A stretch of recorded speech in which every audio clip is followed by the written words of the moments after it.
And there we go. All right. So my name is Doug Gore with the Spray Wash Academy. We're going to talk with Mr. Greg Hiller today.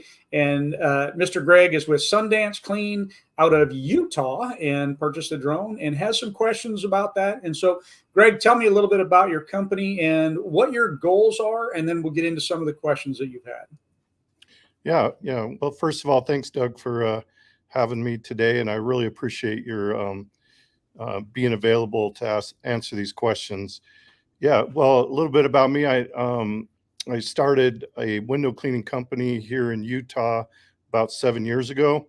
It was just me, my car, and a bike rack and a ladder strapped on the top, I love and that. and I just and I went for it. I had a corporate career in logistics and distribution, and life was clicking along, and I'd always wanted to own my own business before I died. And it was either kids were out of the house, and it was either now or never. I go for it, and fast forward 7 years later, we had eight trucks and eight crews of up to 20 employees in the busy season doing window cleaning. We do a little bit of pressure washing, gutter cleaning, that kind of thing. Not a lot, but we're 7 years into it. Kind of reached a point in the market where it's a good growing market, a lot more competitors coming in. But I was at a convention in Nashville, and I saw a drone there, and I knew drones had been coming along for a while, but I hadn't really believed there was proof of concept. But after visiting with the drone manufacturers and seeing some videos, I'm like, okay, I think the time is now. The proof of concept is there, and it's an opportunity. One of the things about my business is we're kind of in a more of a resort, high-end home kind of niche market out here. We don't really have a lot of commercial. I kind of need that next level of commercial business to kind of take the business to the next level. And when I saw the drone, I thought, there's a real opportunity. I think these drones can be a disruptor in the industry, and I became interested. So as I have done some research, I found you. But my challenges are, when I say we do a little bit of pressure washing, I mean, we got a Home Depot pressure washer and rinse off some decks and driveways, and that's about the extent of it. I'm a virgin when it comes to pressure washing. Right. And so, but I learned everything I needed to get to this point in the business. It's just a matter of finding the right people and resources and asking the right questions. But I'm looking next level to, I'm purchasing the drone, but I need to get the pump systems and all of that put together in the most cost-effective way that will be a solution without having to continue to, fork out more money down the road because I picked the wrong thing, kind of thing. Right. And to figure out what actually works and what doesn't work. Right. Yep.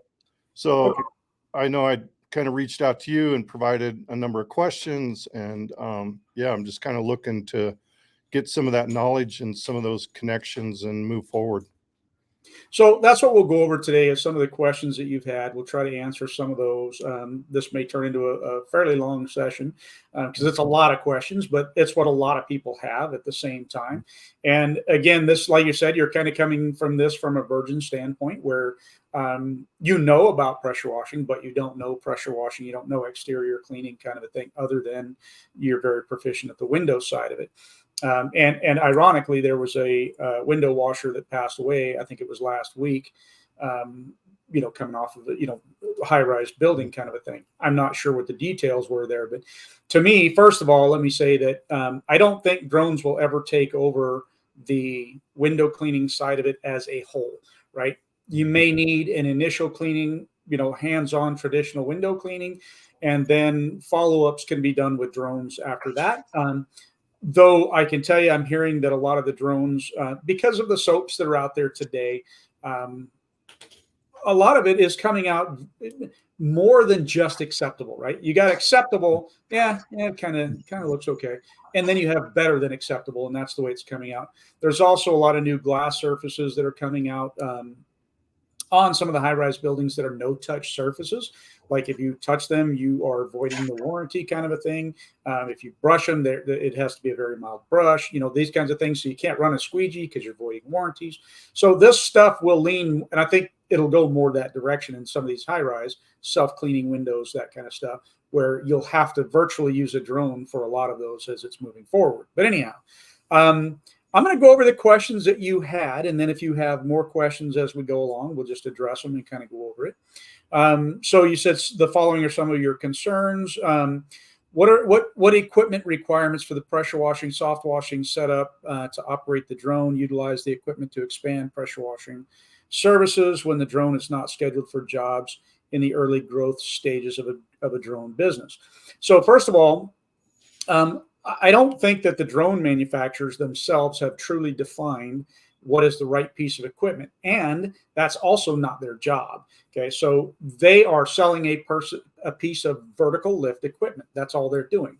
And one of the questions that we get quite often is, how quickly can a drone clean? Well, a drone cannot clean. It does not have the ability to do that. It has the ability to carry your payload, your equipment. So the question is, what's the right equipment? Well, typically speaking, if you're going to be cleaning a high-rise building, when I say cleaning, I'm talking more on the soft wash side, not necessarily the window cleaning side. So on the soft wash side, a lot of times, if it's down low, there's a lot of what's called downstreaming that goes on, which is using a pressure washer and a downstream injector. There's booster pumps. There's different types of pumps and those sorts of things. So for me, I'm going to probably point you towards, if you're looking at it not just from the drone side of it, right? You're looking at it from the actual exterior cleaning side of it as well. Doing concrete cleaning, doing building cleaning, doing window cleaning, doing house washing, doing roof cleaning, all of those sorts of things. A lot of it becomes your comfort level. So I know for my guys in particular, doing a roof job with say a booster pump was not a good thing for them and myself. So a 12-volt pump is something I personally would recommend for doing like roof cleaning.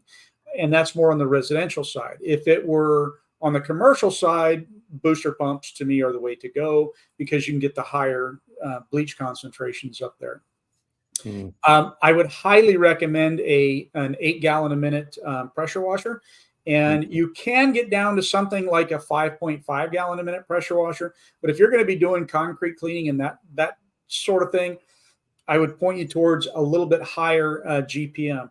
When you're looking at the cleaning industry, you'll hear GPM, gallons per minute, and then you'll hear PSI, right? So pounds per square inch.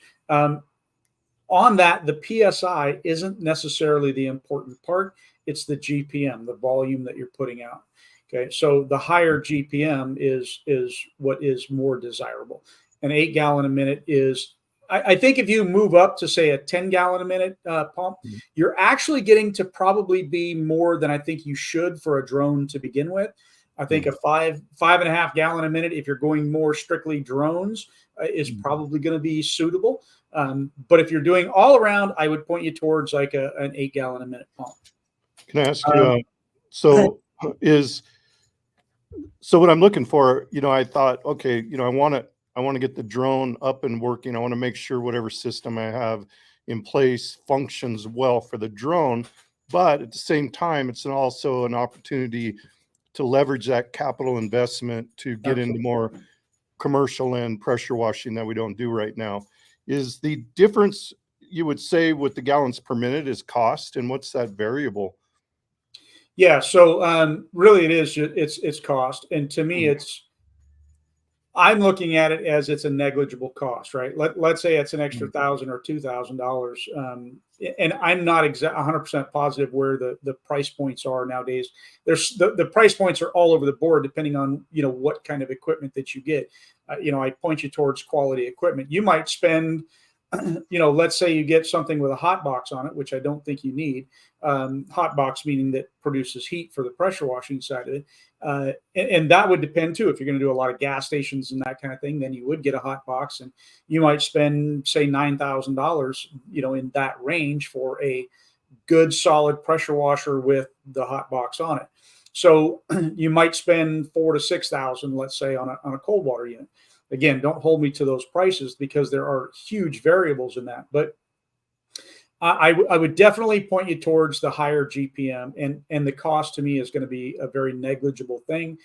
Mm. Depends though. If you were to say, well, Doug, I want to jump out and buy 10 different units right off the bat. Well, then when you're saying, it's $2,000 a unit, then it becomes something. But your production rates are so much better.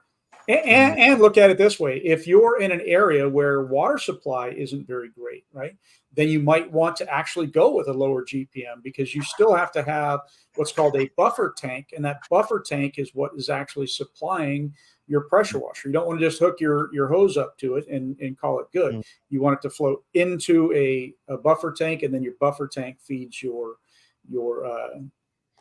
pressure washer. Another thing on that, we just had a discussion with Trevor Shamlin about doing RODI water and the benefits of using RODI water in the cleaning process. So that's something that you might want to consider. Getting a good skid that will do everything you need to do currently runs, from what I've seen, somewhere between, let's say, $15,000 on the low end up to about $40,000 on the high end. Okay. If you get something that, and again, don't hold me to the numbers, because that's a fluctuation at depending on what year you're actually viewing this anyhow. But the higher end is what I would point somebody towards. And it's not because look, I'm not making commissions, I'm not any of that kind of stuff. It's just that if you want to run a business for tomorrow and not today, you're not after beer money, which I know that you're not, then by all means, it makes better sense to get something like the RODI units. If you know what's called your TDS numbers, which because you're in the window cleaning industry, right? So you already know about TDS, and you already know. And so if you already have, I know that it used to be the window cleaning units, you would get the most you were going to get is about 3 gallons a minute coming out of them. Now they're up to, from my understanding, about 9 gallons a minute that they can put into your buffer tank, and which helps to feed out and do that. So I definitely would point you towards one of the better skids as far as that's concerned. Yeah. Just to back up on a question, on the hot box side of things, I was actually thinking about it in terms of window cleaning and building washing with the drone. Where I got the idea and a thought process with that was in looking at a drone company in Europe that I was researching. I understood that they'll pump heat when they clean a building or clean windows, and I wondered how that might affect the quality of the window cleaning, especially if we were to put heat while with deionized water and maybe a chemical. And that's why I was considering a hot box or some kind of heat source. And I don't know if that's been really proven out or tested, or have you heard any feedback yet on that, Doug? I don't know of anybody. I'm not going to really say one way or the other on that, to a certain degree, and I'll qualify that. So I don't know of anybody that is using heat for windows. That doesn't mean they're not doing it. I just have not heard of anybody using heat for windows. And I would advise against it, depending on what surface you're cleaning. Like if it's just windows, that's great. But does that surface have what's called an EIFS, an exterior insulated finish systems, otherwise known as dry-bit and some other things, right? So that would be a synthetic stucco. If you have a synthetic stucco, most of those are, you're not allowed to use heat, or you're not supposed to use heat, because the way that those are built, you have a styrofoam and then a very thin layer of cementitious material. And the styrofoam can actually be melted or distorted if you're putting heat to it. Okay. Same thing with other things. If you're doing vinyl, siding, or, things with vinyl on the windows and all that, are you shrinking any of that based on the heat? So those are kind of the reasons that I would stay away from the heat on the high-rise buildings, unless you're going to be doing a lot of heat, which again, I wouldn't do on the building. So like, let's say, for example, you're set out to do gas stations or drive-throughs and drive-through lanes, If you're going to be doing those on a regular basis, yeah, I point you towards heat. If you're just going to be doing general concrete cleaning without the greases and oils, other than common stuff, I wouldn't move towards heat. Another area that I would do heat is if I'm doing a lot of gum removal. Mm. Gum with heat is much quicker than cold water. You could be there days trying to get one piece of gum up, kind of a thing, where hot water just pops it right off. So you have to look at why you're doing that.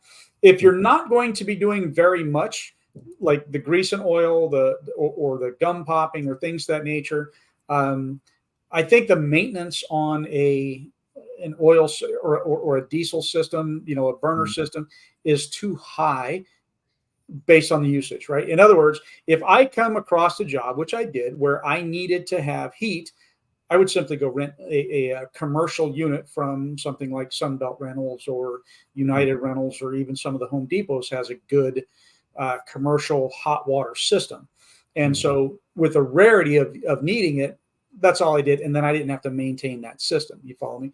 I know our hot boxes, if they weren't used very often, seemed to just have problems every time we tried to fire them up. So that's kind of the reason I point away from that, unless you're going to use it on a regular basis, kind of a thing. I appreciate that. Yeah, Makes sense? Makes sense. Yep. All right. So the next thing you said, skid for the back of the truck or an open or enclosed trailer. So for me, I think it greatly goes back on what you're doing. If it's solely for drone use, and that's pretty much it, I might look at a skid mounted unit that you can slide in and out of the back of a truck, in and out of the back of a van, in and out of the back of a trailer. I would probably move towards a Sprinter van, because I got the billboard side of it for that. And I can slide the skid unit in, and then depending on which drone you get, some of the drones come in one case. It's not very big because of how they fold out. Other drones come in multiple cases and take up a little bit more space. So you want to have the space for that. I'm going to say that most of the skids out there that will have the ability to pressure wash, the ability to I'm going to say soft wash, roof clean, and even the ability to clean windows, most of those are fitting into a skid that fits in the back of a standard pickup truck. Now, the question is, you've got standard pickup trucks nowadays are 5.5 feet long, all the way up to 8 feet. So there are great variables in there. If you have an 8-foot bed in a pickup truck, you can fit every piece of equipment that you need into that 8 foot, right? 6 foot is going to get you there, and you're still going to have space left over. So if you get into the thing that's under the 6 foot, you're kind of limiting what you can do. Like, I'm going to advise like a generator, even, especially on the drone side of it, because you're going to need to be able to charge your batteries up. So you're going to want that continuous charge of the batteries. So either a generator or an inverter, one of the two. Inverter, I think you're going to have to go with a higher size inverter, but inverters are much quieter and they have a much smaller footprint. And that's what we had moved to on our trucks, as a matter of fact. So I really would go towards a skid. You could build it yourself, professionally built. I mean, it depends on what your capabilities are, but there is something to be said about hiring somebody that's done this, and they know what you need, why you need, how to put it in there so that it can be worked on. One of the things that you have to watch out with buying a pre-built skid, there's a lot of different people out there building skids. One of them that I know of, who's been in the industry a very long time, but the way the skids are built, I've seen it, and they're not built, in my opinion, well enough. And the reason that I say that is simply because they're not taking maintenance into account. When I started, my company, I started building my own rigs. That was one of the reasons I did that, because I wanted to be able to maintain these things. And maintenance is a very important thing. I know Eric and Lisa out of the Power Wash store out of Pennsylvania, they're washers. And so they build with those things in mind. And so that's why I point those directions sometimes, right? Yeah.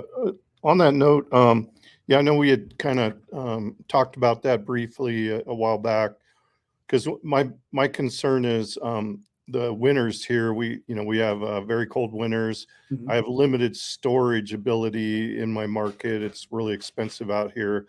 And I'm kind of leaning. I do have a Dodge Ram ProMaster, Mhm. but it's a 1500, and I'm not sure if you know or have any experience or this. I have to maybe look at the manufacturer's rating, but have you seen ProMaster 1500s be able to support all the necessary skid equipment and tanks? Uh, you know, in those units. I thought about if I need to upgrade my suspension or brakes or whatever. You know what I mean?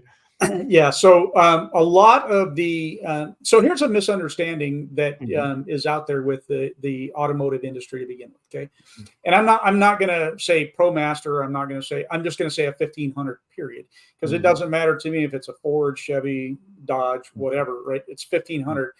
A lot of the capabilities of a vehicle and the rating of it isn't just in the suspension. You said it as well. It's in the stopping power. Okay, so it Mhm. has to be able to stop whatever's behind it, kind of a thing. So Mhm. it's not just suspension. Suspension, it's also in the stopping power. Is a 1500 big enough? Kind of, really, not really, kind of a thing. Can you Mhm. do it? Sure. Is it optimal? No. 2500 would be kind of a minimum that I would think you should go with. But it depends, right? We often ran 1500 trucks that had a 55-gallon bleach tank, a 55-gallon water tank, and then say a 5-gallon soap tank, plus the other equipment that's on it, and we were, for the most part, overloaded. Okay, now one of the aspects of that is that you can travel without the water. Okay, that will greatly reduce the weight of your trailer or your truck. The Mhm. problem with that is once you get to the job site, you now have to fill that tank in order to start your job. So as long as you have good water flow and you've got plant and property protection stuff that you've got to do, and it's not going to affect you really time wise while that tank is filling up, then you're good to go. Other than that, I would encourage you to at least move up to, say, a 2500, or you might consider, if you want to utilize that particular truck because you have several of them to begin with, maybe you consider buying a small double axle trailer that you can pull behind, that is only for carrying the water, right? And now you can feed into your truck that way, kind of a thing. So that might be an option there. I know there's a lot of single axle trailers out there, small. The concern with a lot of those, again, is the weight. They're not designed for the weight of that. And then also pulling that, your guys have to be trained. Water and liquid splashes back and forth, that kind of thing, and so they need to know and be trained on how to, especially in your area where there's snow. And I mean, if you're in ice, you're probably not operating during the snow and ice seasons, but it is also where I do point towards you with the enclosed vans, because Mhm. lock it up, throw a heater in there, or a Mhm. good, heat lamp, kind of a thing, and you're pretty much good to go. And you can leave them sit outside, kind of a thing. Um, where if you had the trailer with water, well, you just drain the water out of it, kind of a thing. So that's the reason I would point that direction. I like enclosed vehicles because, um, for me, Mhm. it's just a safety thing. I can, Mhm. my guys can pull over at a gas station, go inside, use the restroom, not have to worry about it because it's all locked up in the truck, those sorts of things. So all of those factor into play for me. Same thing with, we use service trucks a lot, where the heavy equipment is in the back, the tanks are in the back, but everything else is locked up and secured inside the bins of the truck. So that would be Mhm. another option for you in moving that direction, which Okay. is a direction I can even highly recommend, is service trucks, that type of thing. Yeah. Make sense? Yep. All right. So the next one we kind of touched on. You said self-built or professionally built, difference in cost, pros and cons. So professionally built, again, it's definitely going to be more expensive because you have to pay for the time. Um, but the advantage to that is simply that they should know, right? And here's where I would qualify do they have any experience in that industry in building skids and in actually doing the work? Because anybody can build a skid but not have a clue of what they're doing. One of the jokes that we like to go over in the industry is there was this has been about 4 years back. There was somebody that came into the industry and he was building skids, and it was literally a wooden crate that he was building with little caster wheels he was putting on, and he was saying you pull it out of the truck, but you can't even pull it out of the truck that's got liquid in it. And then you pull this thing out of your truck, you put all the stuff in it, and then you can drag it through the yard. You can't drag that through the yard because it's not possible with that. It was just so silly and stupid, right? Now, obviously, that's on the far-fetched end, but nonetheless, people are building stuff that they're not really qualified to build, and so making sure that they've had that either industry experience or they understand an actual build is important. And the maintenance side of it, to me, is one of the reasons that is important. Same thing for you, though, on the knowledge side. You don't know exactly which piece of equipment that you need.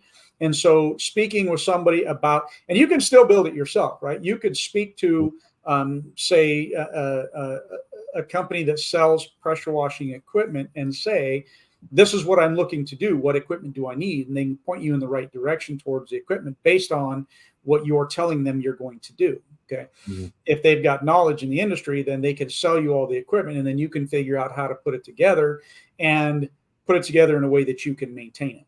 Make sense? Yeah. And I've thought about that some more. It's a big capital investment to get in this drone business, and that's even before you got to spend on marketing and sales costs. And I started really thinking, time is money, and probably the amount of time I would spend trying to build something as opposed to pounding the pavement and getting jobs, my time would be better spent out in the field generating the work. Because if I got a few jobs, it'd probably pay for that little bit of extra cost to have it built, plus the quality, Absolutely. Just to, I always lean to cost savings first. Oh, I can do that. I saw some YouTube videos, but I'd probably rather not do it, Well, and you kind of hit the nail on the head, right? I mean, so for you guys probably take off a couple months out of the year where you could build it during that time frame. But at the same time, during that time frame, you can ramp up your marketing and start you can even sell during the winter months for the spring and summer, times. There's also, so that's another advantage to drones, which you would have to do some research in your market to find. Is there anything in your market where you can use your drone for de-icing, right? Because is that a thing in your area? Hey, maybe so, maybe not. Maybe the ski lift resorts and all that run into issues with, their lift equipment freezing up or something else freezing up. Might point you towards a direction there where you can go up and fly your drone and be able to take care of those types of issues. You follow me? So Who knows where, and I think there's so much more coming in the drone industry that we haven't even scratched the surface of yet. Right. Just like that. No, I've never talked with anybody about de-icing out at a ski resort. Right. Is that even a thing? I have no idea. Maybe it is, maybe it isn't. Right. So those are I would certainly make that call if I were in your area to see, hey, is this a thing? And they may say no, but we do know that they need to do some de-icing over here. They got to bring in cranes, or they got to do this, or, the cranes are frozen. You contact local crane companies, all different kinds of directions you can go with that. All right. So list of equipment requirements based on your needs and the best company to build and buy it from. We kind of have touched on that a little bit. I personally, so you've got, there's a company called the Power Wash Store. They have several locations across the U.S. that sell equipment. There's a lot of different equipment manufacturers out there. You've got powerwash.com, which is Michael Hindeleiter's group. And, there are others out there, again, that sell the equipment that you can buy and get what you need, kind of a thing. And to help you get that list, because the list is greatly going to depend on what it is that you intend to do. And since you're going to do the drones, you're going to do the window cleaning, you're going to do the pressure washing, you're going to do the soft washing, you're going to do the roof cleaning, you're going to brush dogs' teeth, you're going to do all these different sorts of things, right? You really need everything. Okay. Yeah. And that's where, again, where I'm saying you're going to probably end up in that upper range, 25 to 35, $1,000 range in plus or minus in just getting the equipment to connect to the drone. That doesn't include the drone. You've already purchased your drone. So to me, this is how I look at it. If you're looking at getting into the drone industry, I think you should be looking at it with if you have no equipment, no experience, all that kind of stuff, you're going to be looking at nearly $100,000 to buy the drone, buy all of the equipment, get the right equipment, can you do it cheaper? Absolutely. I know that you can get a, I don't know if you know this. Did you know that you can get a drone that pressure washes for about $6,000? No, I hadn't seen that yet. Yeah. You can get those out of China, and good luck to you. Yeah. Right. So, I mean, talk about no support, no, whatever, all these kinds of things. Does it fly? Does it not fly? Does it, whatever. So, I mean, you have to look at things in a realistic fashion, and spending $6,000 for a drone out of China is not going to be a realistic fashion, though it's possible you could do that kind of a thing. All right. What is a good commercial RODI filtration system that would be in line on a job site so as not to have to bring your own pure water? And I put you in touch with a gentleman by the name of Trevor Shamblin, and he does design the systems or helps design the systems for the Power Wash store. I'm not trying to turn this into a commercial for the Power Wash store or for powerwash.com or anything of those nature, but Power Wash store is owned by Paul Cassander. Definitely good people. They know their stuff.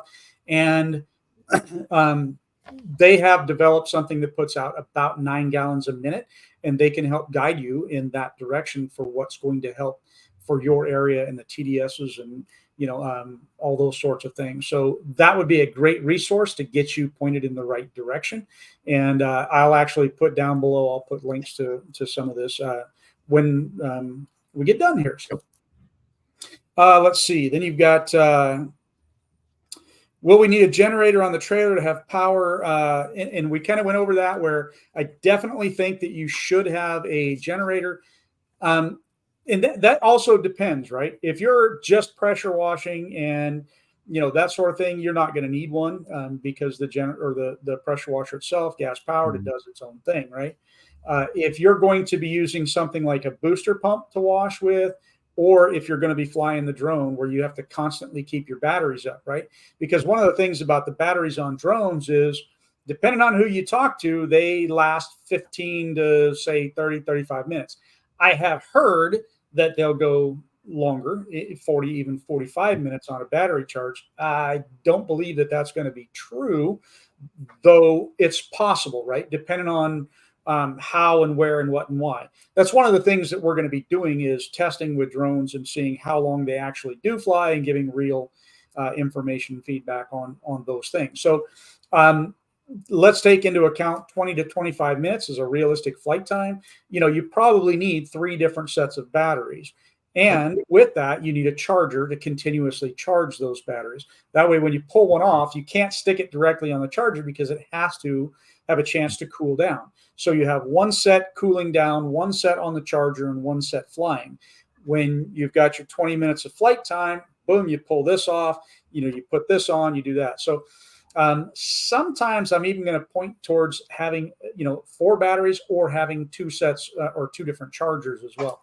And that's why having the, having that generator and or that inverter on location is going to be important on those sides of things. Do you have a size range that you would recommend? Yeah. So obviously weight and size matter, especially when now I'm trying to cram in a skid, a generator, and a RODI system into one vehicle, right? Right. I know for us, like on our what I call our commercial truck, right, where we would run 2 booster pumps. The booster pumps take a lot of energy, especially to kick them off, and we would use a 5500. on the generator side, but it wasn't quite enough sometimes as, especially as the chemicals got to it and that sort of thing. So 7,500 on the generator side, I think would be a good number if you're running like multiple items. I don't think you need anything that big for if you're just doing the charging of these batteries and such. And you'll want to look at the batteries and the manufacturer's recommended ratings and all that sort of thing. But you might even be able to get away with something like an 1100 inverter. And those aren't very expensive, and they're super small, and they are super quiet, that sort of thing. 1100 will be too small if you're trying to do other things. But if you're just trying to charge batteries and you're only running one charger, it's probably enough. Yeah. And then depending on your location, you might even be able to plug into building power, that sort of a thing. So yeah, because I know at least the RO is going to need a motor to run off too, to pump, get that pressure up through the RO system, and then on charge something like that. Yeah. I'm probably going to say get yourself around a 5,500.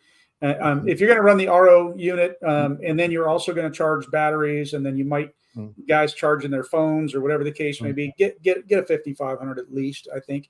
But again, you might just do the calculations on it. And here's the beautiful part about it, right? One of the things that people don't realize when they go to rent a lift, the lift company a lot of times will come out and they will tell you, okay, based on our little gauge here, you need this size lift, right? They'll do the same thing with a generator. If you're going to go in and buy a generator and you talk to a generator company, you give them all of your load requirements, they're going to punch it all in. They're going to tell you, you need this. Okay. So that would be a quick, easy way to find out, okay, based on what I'm deciding to do, I'm going to run the RO unit. I'm going to run the 2 different chargers. I'm going to run a booster pump, all that. I can give them all of the ratings off of each of those pieces of equipment. They'll answer it for you, and then you've got all the right answers. Make sense? Yep. No, do the homework, it sounds like. So yeah. Well, let them do the homework. That's their job, right? Their job is to sell you a generator, and they don't want to sell you the wrong generator, because then you're out there trashing on it. Yeah. So if they sell you the right generator to begin with, then and all of that's going to be based on their load calculations and things of that nature. So the next question that you asked about was chemicals. Okay.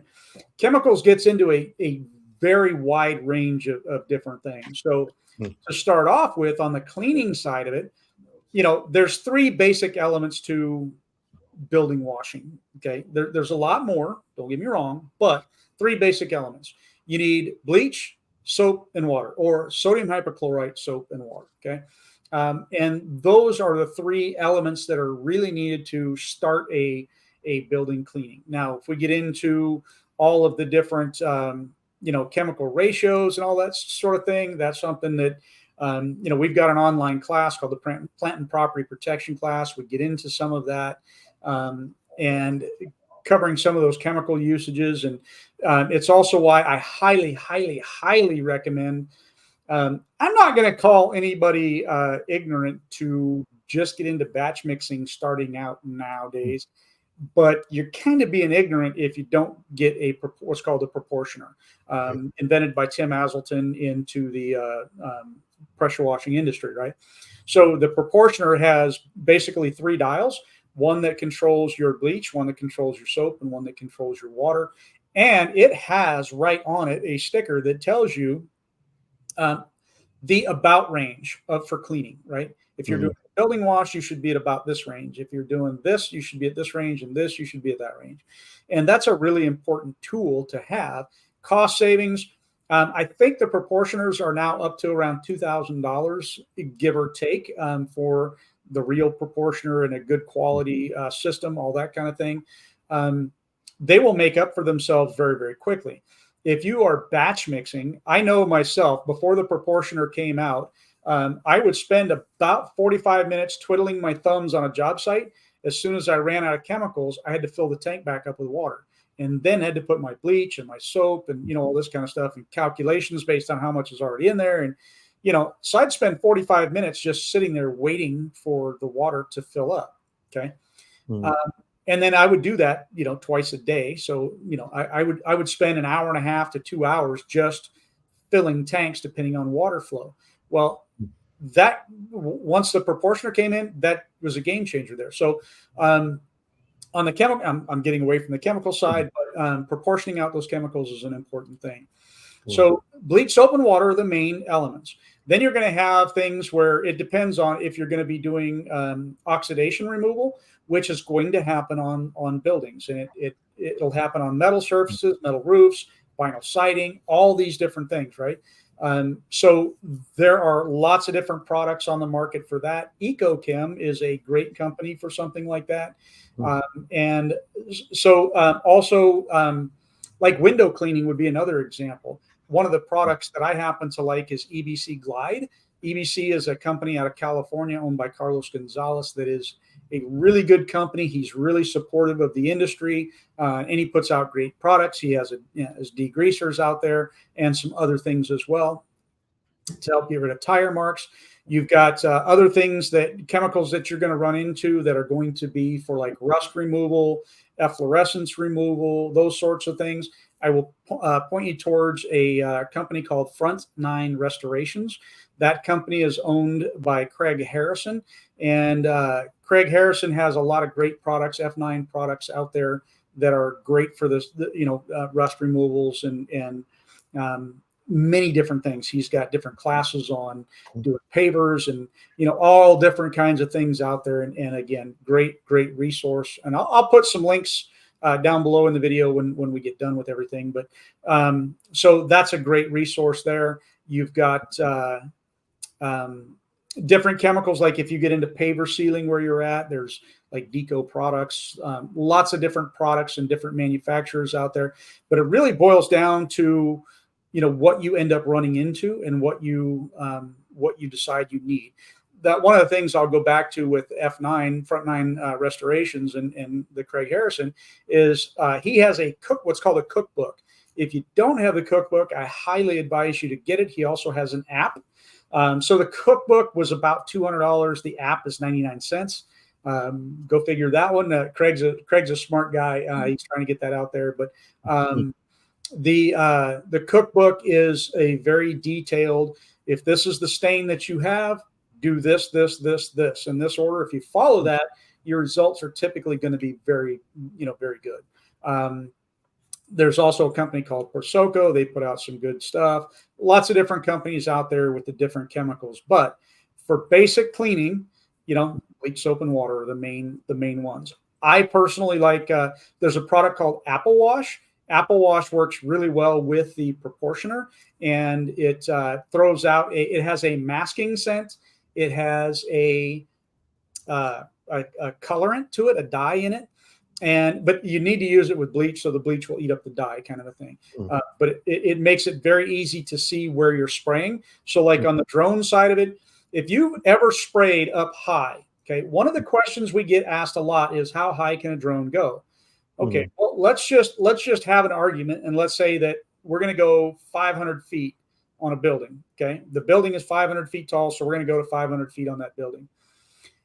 If you go to 500 feet, can you see what you're spraying? No, I doubt it. You see what I mean? So having something like Apple Wash in there is going to help you because of the color. It's going to help you see what you've sprayed, what you haven't sprayed, and to me, that's super important. And dilution ratios, you can really dilute that stuff down and still get your color out of it.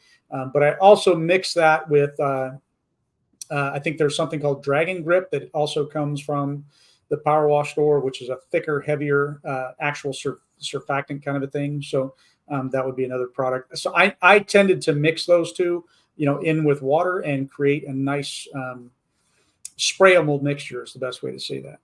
Make sense? Mm-hmm. All right. Let's see. You said, I know bleach SH is diluted to percent to get the building clean and used with a proportioner. Is there an excellent chemical to use for windows of buildings that has been proven to work with the drone? So working with the drone and the window cleaning, this is still something that I'm going to say is new. Okay. Drones have been out there for a while. And like you, when they first came out, I researched drones about 6 years ago. And to me, they just weren't ready for the market. Now I do believe that they're ready for the market. And, we're in October of 2023 right now. So I believe that they are ready for the market, but I don't believe that there's been enough testing. That's one of the things that we're setting out to do, is to create some of that testing to see what those real results are, get some before and after pictures of the different products that are used. And EBC actually recently sent McGowan Pressure Washing, which is out of Virginia, I believe it is.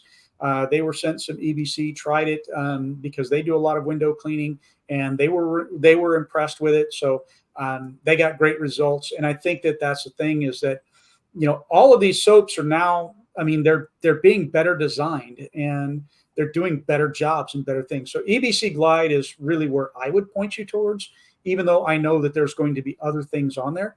And I'm trying to not specifically recommend any one product, but these are products that I've personally used and have had great results with, that kind of thing. Make sense? Yep. All right. The next one is, are there green alternatives in the chemical world that actually work for any client requiring this? This is something I don't have a lot of experience or knowledge with.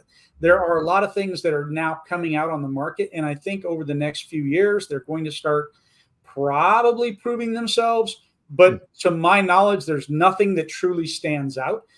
There are products, and I know what products are out there, but I hesitate saying anything about them, because if they were working as well as the claims are, I think that the industry would be embracing them more. You would see more people saying, "Oh yes, we tried this product, and man, it just melted the stuff away. Did a great job. Plants were all good." I can tell you that many years ago we tried. So the main chemical is what? Bleach, right? So bleach is sodium hypochlorite. There's also something called calcium hypochlorite. Calcium hypochlorite is much more plant friendly, and yet it will do kind of the same job as bleach. So it's kind of like a plant friendly bleach. That is not what it is, but I'm using that as my terminology, right? To help drive that point home. So the problem is, calcium hypochlorite was leaving behind a bunch of white staining and white film, white speckles that were really hard to get off. So if you used it for roof cleaning, you'd have all this white stuff on the roof. If you used it for window cleaning, you'd have this white, or the building cleaning, you have all this white stuff everywhere. So then there were mixture ratios where they were trying to do a mixture of calcium and sodium. Mixing chemicals is not a great idea anyhow. If you mix an acid with the bleach, I mean, you've got different stuff that happens. So you always have to be careful when mixing things to begin with. But nothing that I have seen or that I have heard, okay, there's peroxide bases, there's other things that are out there that are starting to come into the market and starting to find their place in the market. And will they actually end up doing the right job? I think eventually they'll get there, but nothing right now that I can point to and say yes. This becomes about customer education than it does about the chemical. One of the things that I hear along those lines is that, all right, well, I'll go down a little bit of a rabbit hole here. I had a customer once that said, asked me, what chemical are you using to clean my property? And I, in my brain, I've already got locked in. There's a reason she's asking this, and let me answer her in a way that is being truthful, but avoids what I think she's going to try to do or say, right? So I told her, well, I'm using sodium hypochlorite, and then I mentioned surfactant and water. And she goes, well, I'm allergic to that chemical. Okay, which chemical? Well, that first one you said. And I said the sodium hypochlorite. Yes, that I'm allergic to that. Okay, so have you ever used bleach wipes around your house to disinfect? Yes, I use bleach wipes all the time. Okay, sodium hypochlorite is bleach. And so sometimes it is about, they hear the word chemical and it resonates in their brain incorrectly, right? I don't want any chemicals. Okay, the next thing they'll say is, well, I want something that is biodegradable and is environmentally friendly. Okay, and so the way I answer that question, quite honestly, is, everything that we use is 100% biodegradable, but so is crude oil and gasoline. Would you like for me to pour those on your plants? And the answer is like, wait, what? because the fact of the matter is virtually everything is biodegradable. It's just how long it takes to degrade, right? Mm. Thousands of years isn't considered biodegradable. So crude oil, gasoline, biodegradable, it gets into the soil, it will become part of the soil again, right? Um, but that's not what the true meaning behind that is. And environmentally friendly is more the word. And bleach is a good biodegradable product, where gasoline, obviously, and crude oil are not. So I like to bring those in as a example of the shock and awe of this is a biodegradable product. Okay. Mhm. Yeah, I just read, doing some research on the drones. I ran across a company that's doing drone work now, cleaning, and they claim to be using a citrus-based Mm-hmm. product for their cleaning. Mm-hmm. Does that tend to be more effective and put the environmental concerns a little more at ease? But probably, to your point, it probably isn't as effective as uh, bleach. Correct. Yeah. A lot of times, if you read what, and I'll answer your question in a second, but Mm, a lot of times, if you read what the manufacturers recommend to clean, they mm, used to recommend bleach, soap, and water. Okay. They mm, used to almost verbatim describe a soft wash. Okay. mm, They've moved away from that because of all the environmental people and because of the government changes in VOC regulations and all that, where now you're running into problems where bleach is changing the color of houses and buildings and all that kind of stuff because of the organic pigments in paints and those sorts of things. So that's also why I think there's a big shift to move away from bleach. Really boils down to the government regulations on VOCs and mm, paints and all this sort of thing. So I have heard of good results with the citrus-based cleaners and again the mm, peroxide-based cleaners. But nothing that really stands out and says, "Oh, we did this and it works great." Wet and forget, which you can get at Home Depot, Lowe's, that kind of a thing. That is a product. Again, you spray it on, and they say it takes like 6 months, and it will eventually clean your roof or your surface or mm, whatever. They got 30-second miracle cleaner, and a lot of these actually contain a bleach. So mm. I just can't say that it is. I'm not going to say that it's not, but I have not heard and I have not seen those actually out there working well. I'm not going to say they're not working, but I haven't seen or heard of them working well in the marketplace as of just yet. The other aspect of that is if you ask me to use that product, your cost is likely going to be much greater Yeah. because everything is based on time and effort, right? Mm, Some of those products are going to maybe require a scrubbing. Okay. So what's mm, really going to work is the degreaser or whatever compound, and then the brushing is what's actually doing that agitation work instead of the bleach side of it. So mm. all of those require a higher dollar amount in order for the job to get done and to be able to make a profit. Yeah. All right, let's see. What quantity of the various chemicals are used in typical business, and what sizes are best to purchase and have in stock in the shop? I assume SH is purchased in barrels at first, and then IBC totes. So, first of all, what quantity of the various chemicals? So, bleach is one of those things. It really depends on how much work you're doing. If you're doing like a roof cleaning, you're going to need a lot more bleach than you do on a house wash. Typically, a house wash is done around a 1% mix ratio, where a roof cleaning might be around a 3% ratio. You might say, well, that's only 2%. That's not a big difference, but it actually is. If we look at it from 100 gallons, right? If I have a 100-gallon tank and I'm going to mix that at a 1% ratio, I'm going to use 90 gallons of water and 1 gallon of bleach, 10 gallons of bleach, right? That's going to give me that theoretical 1%. Mm, Where if I'm going with a 3%, and these are interchangeable numbers, right? So mm, in this industry, 1% is 10% and 3% is 30%. Okay. mm. So that's when you hear somebody say 3%, they're saying the same thing as 30%. If you hear somebody saying, 10%, they're saying the same thing generally as 1%. So again, going back to that 100-gallon tank, if I want a 3% or 30% mix ratio, I'm going to use 70 gallons of water and 30 gallons of bleach, that kind of thing. So it really depends on how much work you're doing. and in your area what chemical suppliers you have. I know in my area, I can get it in bulk. I can have them come out and deliver me 1,500 gallons if I want. I can get it in IBC totes, 320 gallons or whatever I want. I can have 55-gallon drums, and I can order, we used to get 800 gallons at a time. Every week or 2 weeks, we'd get another 800 gallons kind of a thing. So, and I got those in 55-gallon drums because that's what we kind of preferred. I found degradation to be slower because bleach degrades very quickly in the higher concentrations, and then once it gets down to the lower concentrations, it slopes off and levels out where it doesn't degrade as fast. So the amount of chemical just is going to depend on the amount of work that you're going to do.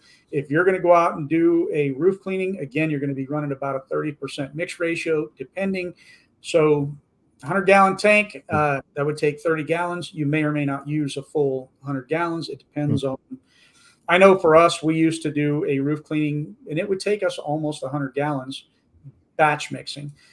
Going with the proportioner, I honestly can't tell you. I know our chemical costs went down. I know, because of just the way that all works. So what sizes are the best to purchase? Again, I think that's you. I think for me, I personally like the 55-gallon drums, though most guys, and as companies got bigger, moved into bulk storage tanks, 1,000 to 1,500 gallons, somewhere in that neighborhood. Yeah, and I was kind of on that question. I guess I was thinking ahead when things pick up and I get busy. What's more cost? I was thinking more in keeping my chemical costs down, and do you really get a significant discount in buying in bulk? But I wasn't aware that bleach degrades either if it sits too long. So yeah, it definitely does. And there have been lots of discussions and arguments over how quickly it can degrade.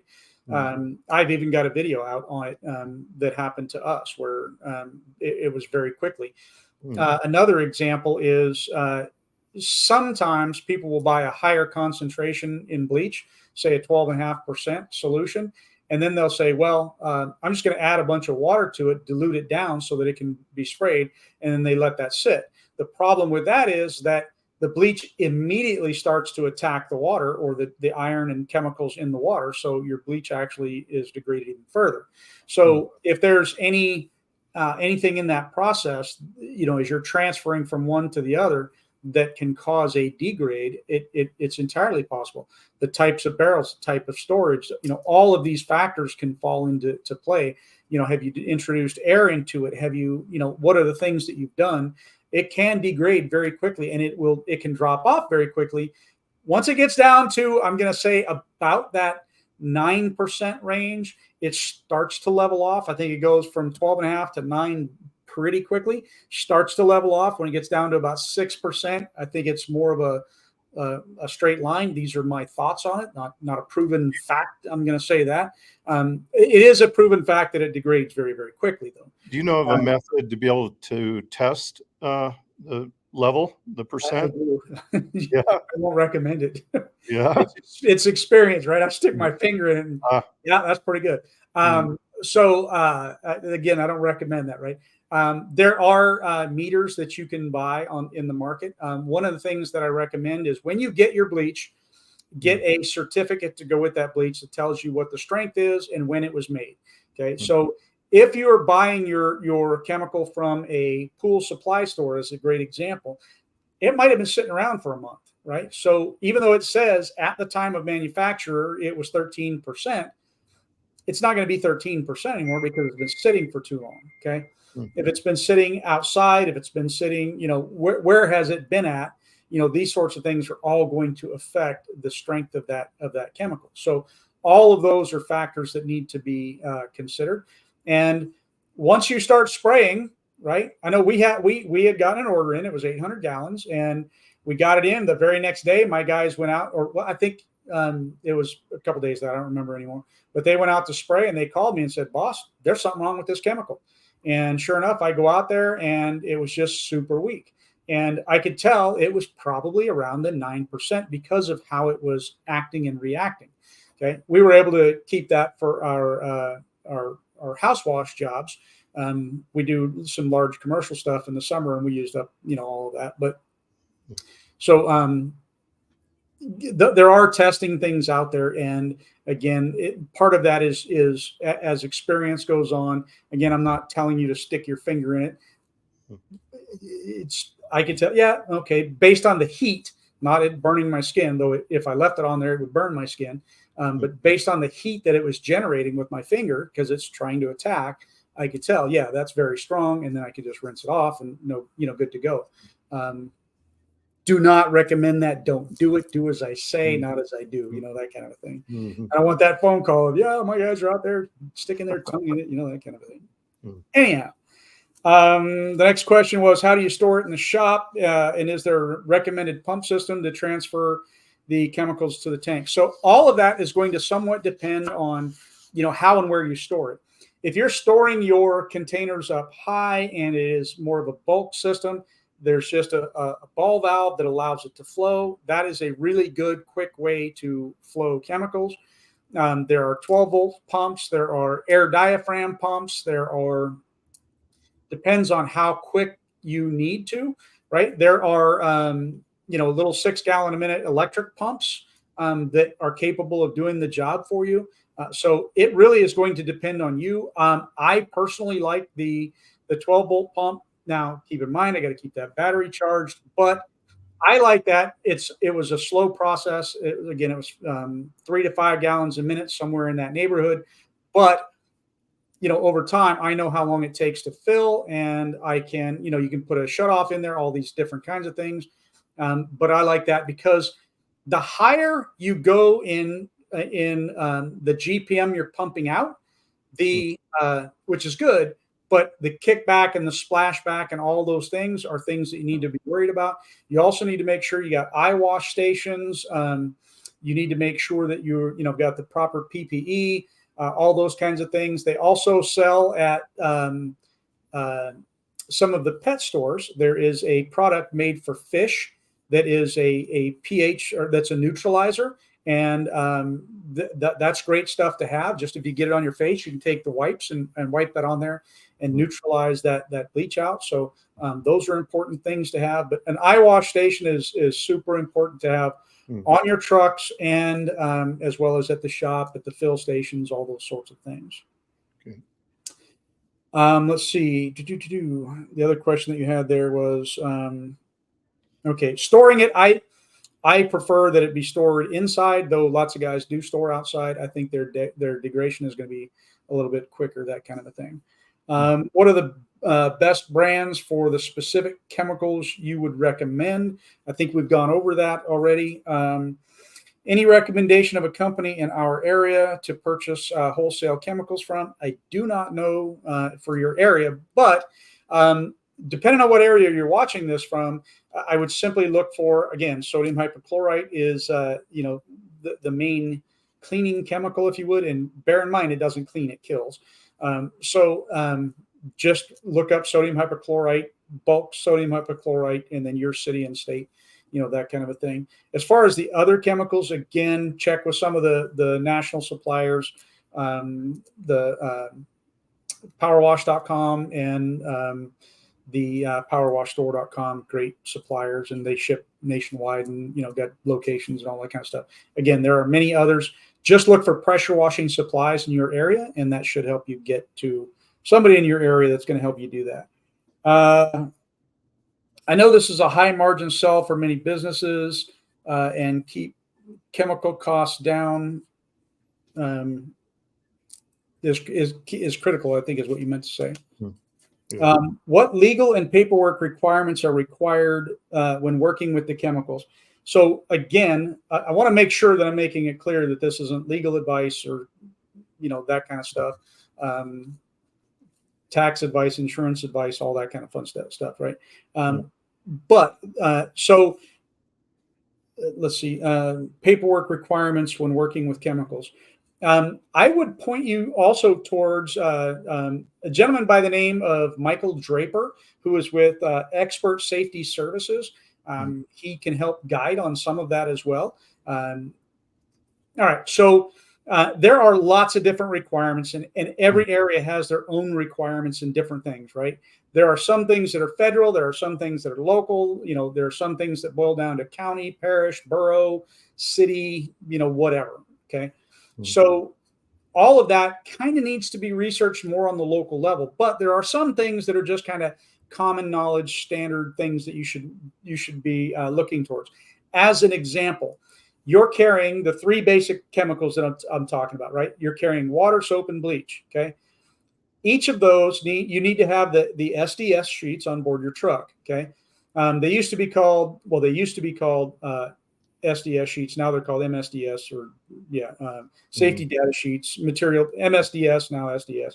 Anyhow, you should carry those for every chemical you have on your truck, including the gasoline. You got a can of gasoline, right? Everything, right? You might even carry one that is about your house wash mix, right? So the other point to this is I said the three basic chemicals: water, soap, bleach. Okay. If you have let's say that this is our soap, this is our bleach, and this is our water. Okay. And let's say our water tank is a 250-gallon water tank, and our bleach tank is 55 gallons. Okay. And our soap tank is 5 gallons. Okay. This water tank, if it's not labeled, could be considered whatever's in this one. If you get stopped and they say, "What is in that tank?" and you say water, they're going to say, "Okay, it's not labeled, but you have bleach on here. Bleach is your harsh chemical. We think that's bleach."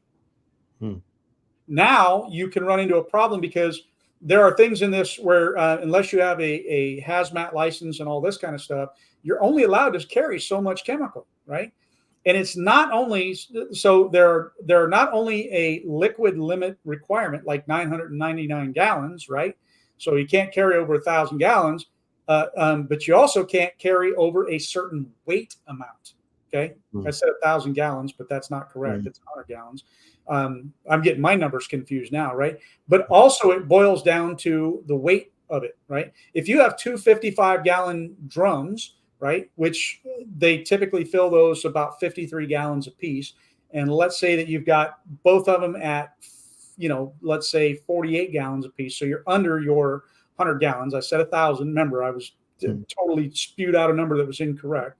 But let's say it's you have just under 100 gallons, and you say, "Well, I'm good because I'm carrying less than 100 gallons." You're not good because you're overweight of that chemical. Does that make sense? So you should have your water labeled as non-potable water. You should have your bleach labeled as sodium hypochlorite, whatever that percentage is. You should have your soaps marked, whatever they are. You carry your SDS sheets for your WD-40 for your like one of the things that I really like to use is Murphy's oil soap. So carry an SDS sheet for that. All those different things you should carry the SDS sheets on. That's probably the most important thing for me as far as the legal paperwork and requirements. Now, every area has their own requirements as far as do you have to be a general contract? Do you have to be a licensed contractor? Do you have to be, some areas might require you to have a pesticide license depending on what chemical you're carrying, that sort of thing. So 12.5% sodium hypochlorite is considered a pesticide. 10.5% is not. So those are things that you have to take into consideration. That's why it's important to know you're not spraying at that 12.5% because maybe you're spraying a pesticide for what your area kind of thing. So all right, so I have done a little research on pressure washing online. I know I would need a proportioner, but how many tanks? So we talked about the proportioner, and the tanks really 3 for that, though I know a lot of guys will run 4 or 5. What I mean is that they have their 3 main tanks, the water, soap, and bleach, but the soap tank will have a splitter where they can change between different soap tanks depending on what they're spraying. So as an example, let's say you're going to go clean a window. You might want the EBC Glide. Let's say you're going to go and you're going to spray, you're going to clean the side of a building. Well, now you want the Apple Wash and the Dragon Grip mixed, mixture. Or let's say you want a good heavy degreaser because now you're going to go out and you're going to spray some. So that's why a lot of guys will use different soap tanks, but there's really the 3 chemicals, the 3 tanks that are used. Let's see. Would I need a tank for batch mixing, or will the proportioner solves that? I can't stress enough how I would not use batch mixing. Though I do think every cleaning contractor should know how to batch mix. And the reason I say that, I think every contractor nowadays should learn how to batch mix. They should learn how to downstream, and then they should learn how to use a dedicated pump with a proportioner. The reason being is that sometimes you can't maybe get high enough, like with a booster pump. You might need to downstream a little bit, which will get you a little bit higher, and or you have an issue and you just need to batch mix, right? So to finish a job, you need to know how to do that to be able to make that happen, kind of a thing. So that's why I recommend that, at least knowing how to do that kind of a thing. Would you recommend a remote switch on the operator side? Absolutely. So I don't personally use them, or would not personally use them, and my guys didn't like to use them, though I do recommend them, and I see the advantage to them. Okay, so they have a couple of different types. One of them can actually switch you between, your mix ratio and water, and some of them are just there simply to turn a system on or off. Highly recommend that, especially when working with the drone. I think it is important for the operator of the drone to have control of the machine, back there, and what mixture is going. I don't think that the drone operator is wise to have somebody else operating that system for them, meaning, hey, turn the pump off. Hey, man, wait, hey, no, you're not supposed to be on, break or whatever. The concentration has to be on the pilot, right? And do what he's needing to do. And he should be able to just click a button and say, okay, shut the system off. That's what I recommend for mostly for the drone side of it. And for me, that is the direction I would go if I were in the drone space with actually applying the chemical. I would get something that shuts off, and there are different systems out there that are very good for doing that. They have them on the RODI units, right? Mm-hmm. So, yeah. Something to consider. Let's see. Do you have any recommended books or sites for continuing educations or methods for the operating the pressure wash business? So I'm not going to pitch Spray Wash Academy at all. See, Spray Wash Academy is one. So Spray Wash Academy is one of the places to go. I'm not really a book guy, though I know there are tons of books out there and tons of things coming out. I know my teaching partner, Raymond Burke, is currently writing a book on the pressure washing industry and business. I think that'll probably be out within the next 6-8 months. I think that'll be a good read, when the time comes out. So for me, there's a lot of YouTube channels. There's a lot of things out there. The problem is you have to vet who you're getting your information from. And there are lots of guys out there that will tell you, well, I've been doing this for, X number of years and doing all this business, and they've never even operated a successful wash business. So I think that's important to know. I know, like, myself and Raymond Burke, my teaching partner, we both were, running right there at that $1 million range, and, multiple truck companies, that kind of a thing. I've got pictures I can prove, my trucks, and, Ease does the same thing. So for me, that's important, depending on who you're listening to and why you're listening to.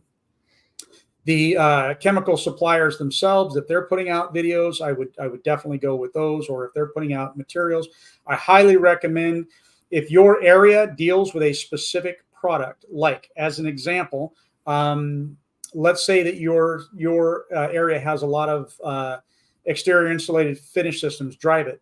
I encourage you to go to the Drive It site and read and gather their information on what they say, understanding they're always going to be milder on what should happen. Get it from them in writing, maybe, those sorts of things. Join the Spray Wash Academy Facebook page. Follow the Spray Wash Academy on YouTube.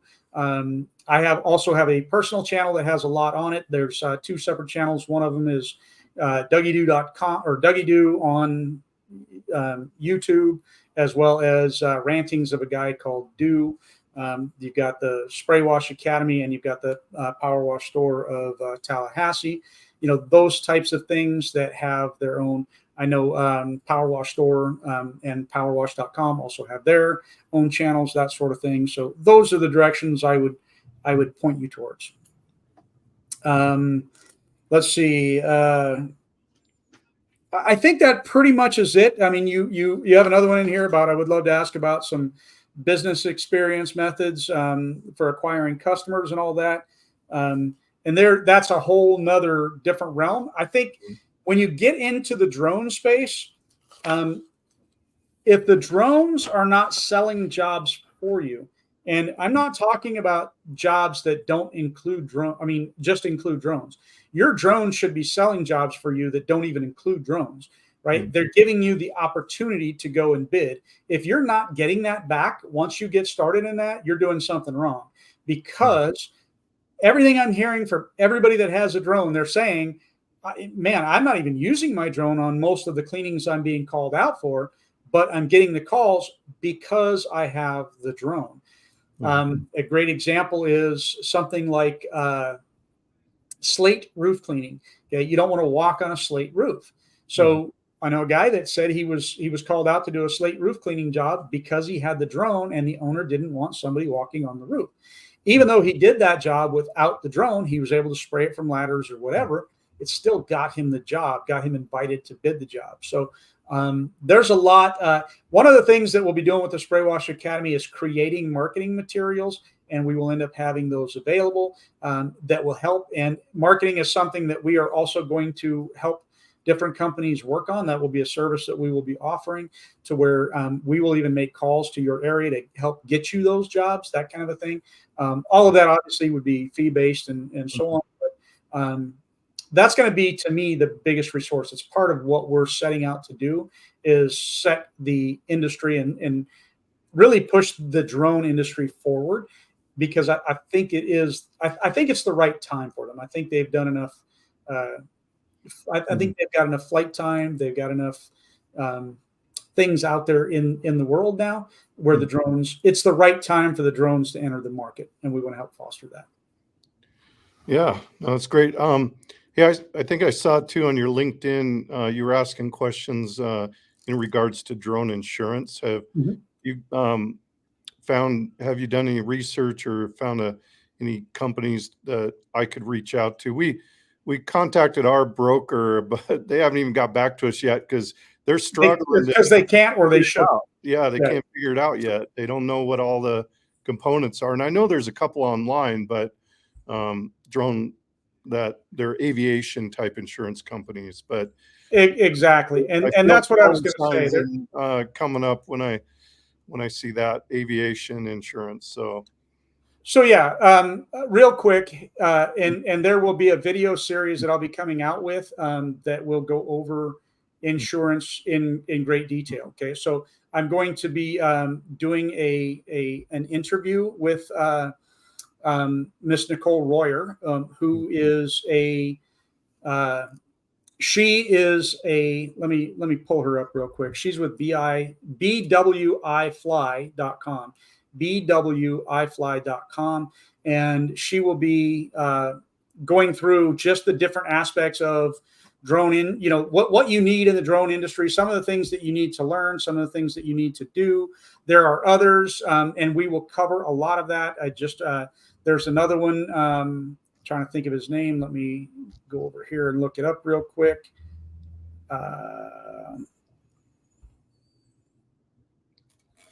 Joe Ernster with Bullock Agency. So these people are very specifically in the aviation industry. That's what they serve. Okay. So if there are a lot of people right now that bought drones and thought that their insurance covers them. If you look in your policy, most of those policies likely say, and again, remember, this isn't insurance advice, but a lot of those policies generally say does not cover aviation, does not even cover what is I'm trying to say, boats are. Marine. Marine, yeah. So you have to have different policies for those. Yeah. And so if you talk to your general liability carrier, I'm even hearing that some of them are offering it, but they're really expensive because they have no idea what to do, how to do, why to do, right? So yeah, go with an aviation insurance company, and we're going to be doing a series on that side altogether. That'll be coming out here probably in about another month. I think I'm scheduled to meet with her and do the interviews next month, or excuse me, next week, starting next week. That will likely turn into a very long series. I don't know yet, but I set out to answer those questions, so I will get you some of that information as well. That and financing and other things, we're going to work on all those different aspects and try to get all those kinds of questions answered. Make sense? Great. Well, I'm excited, Doug, for what you're doing in the future and having a place to go for this new emerging industry that we're going to dive into. So I'm excited, and I appreciate all your support, answer my questions, and yeah, this is great. I can't thank you enough. Well, and just remember, if there's anything I can do for you, Doug at spraywashacademy.com or 225-450-4051. But do me a favor, Greg, hang out with me for just a second. I'll end the recording here, and then. But for those of you out there, I hope you've enjoyed this. Subscribe to the channel, and we'll see you as the future of drone cleaning moves forward. Appreciate y'all, and thank you, Greg, for being part of this.